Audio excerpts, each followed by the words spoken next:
สบายดีทุกคนหลายคนที่คอมเมนต์ถามเนาะหรือว่าหลายคนที่ถามว่าเฮาเฮ็ดแบรนด์ตัวนี้ออกมาเนาะได้ขายดีบ่ภายใน1 เดือนเนาะถามว่าได้ขายดีบ่เดี๋ยวมื้อนี้มีคำตอบเนาะผู้ใดอยากรู้ว่ามันขายดีหรือขายบ่ดีเนาะ มาใหญ่เนาะ คนงานขายสมุนไพรเครื่อง1 เดือนเนาะออกรถคันนี้ได้เด้อเฮ็ดเป็นพ่อ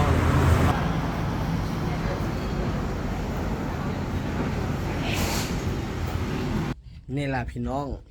บางที่เฮาขายได้เนาะเฮาบ่จำเป็นต้องไปโพสต์ไปลงโซเชียลตลอดว่าเฮาขายได้ขายบ่ได้นะบางทีเฮาก็เก็บเป็นความลับเนาะการที่เฮาลงตลอดเนาะบางทีมันก็จะมีสองงาสองแง่แล้วมีคู่แข่งที่เขาเจ้าบ่มักเฮาก็มีเนาะบางทีเฮาเฮ็ดแบรนด์ตัวนี้ออกมาเขาเจ้าก็จะอยากเฮ็ดแบรนด์แนวออกมาคือกันเนาะเฮ็ดให้เฮาขายบ่ดีบางทีเฮาได้มือละ10 ออเดอร์ถ้ามีคนมาเฮ็ดนำมีคนมาขายนำบ่สิเฮาก็จะได้ประมาณ8 ออเดอร์7 ออเดอร์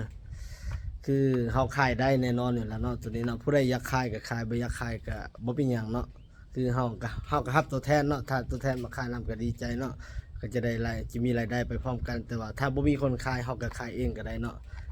ก็คือหลายคนเห็นเนาะผลลัพธ์ที่เฮาเฮ็ดมา1 เดือนเนาะซื้อรถได้1 คันเนาะ